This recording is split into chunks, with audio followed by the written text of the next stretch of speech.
నమస్తే అండి. నెలపింగ్ వ్లాగ్స్‌కి స్వాగతం. ఈరోజు ఫిష్ కర్రీ వేడి వేడి అన్నంలో తింటే చాలా బాగుంటుంది కదండి. చేప హార్ట్‌కి కూడా చాలా మంచిది. సో మనం ఈరోజు ఆ కర్రీ ఎలా చేయాలో ఏందో చూసుకుందాం. నెల్లూరు స్పెషల్ అండి. చూడండి, మీకు నా వీడియోస్ నచ్చినట్లయితే సబ్స్క్రైబ్ చేసుకోండి, లైక్ చేయండి, కామెంట్ చేయండి, షేర్ చేయండి.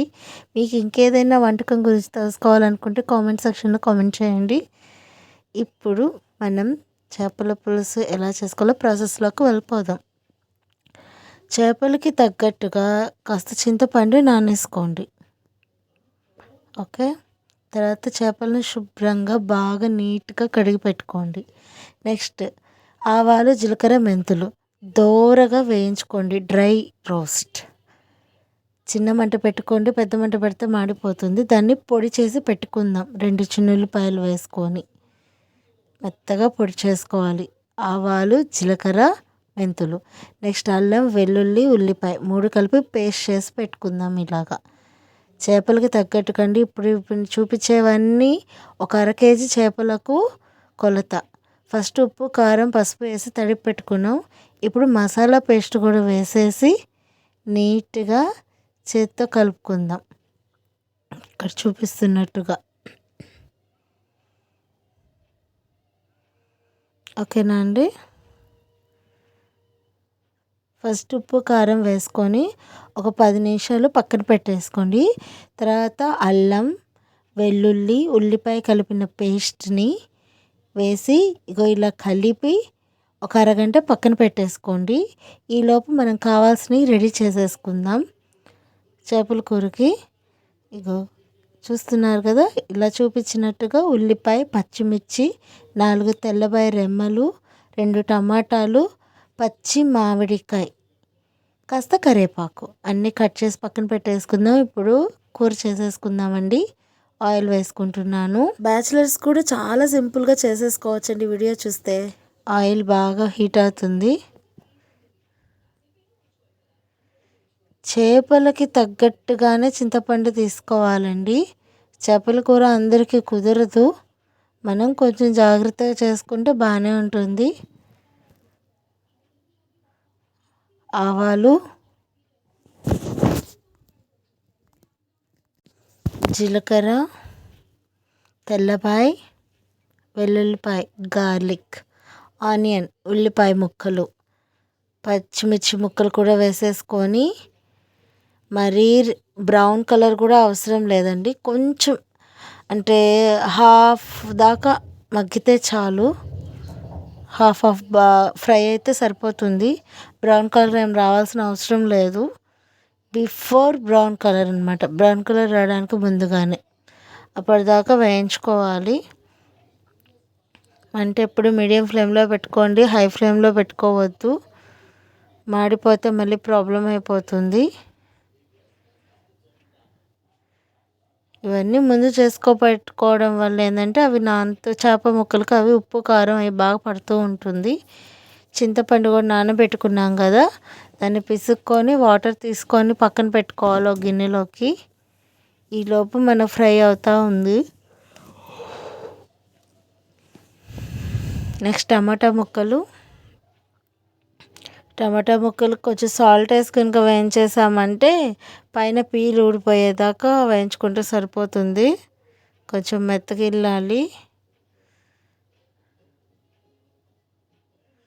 ఓకే, చూడండి బాగా ఫ్రై అవుతుంది. మధ్యలో కలుపుకుంటూ ఉండాలండి, లేదంటే మాడిపోయే అవకాశం ఉంది. ఇప్పుడు కరివేపాకు వేసేద్దాం. కడిగిన కరివేపాకు అండి వేసేస్తున్నాను. కరివేపాకు వేగానే చిటపట అంటుందండి.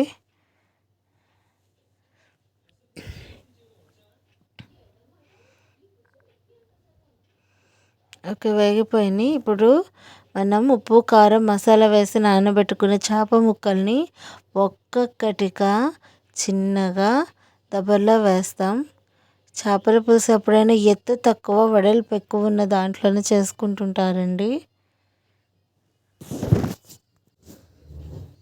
ఓకే, మొత్తం మసాలా మొత్తం లాగి అందులో వేసేద్దాం చిన్నగా. ఓకే. అసలు టాస్క్ ఇప్పటి నుంచే స్టార్ట్ అవుతుందండి. గంటి పట్టి అస్సలు కలబెట్టకూడదు. చేపల పులుసు ముక్క చిదిరైపోతుంది, విరిగిపోతుంది. ఇక్కడ చూపిస్తున్నట్టుగా చిన్నగా జాగ్రత్తగా పైకి కిందకి ఎగగుల్పండి.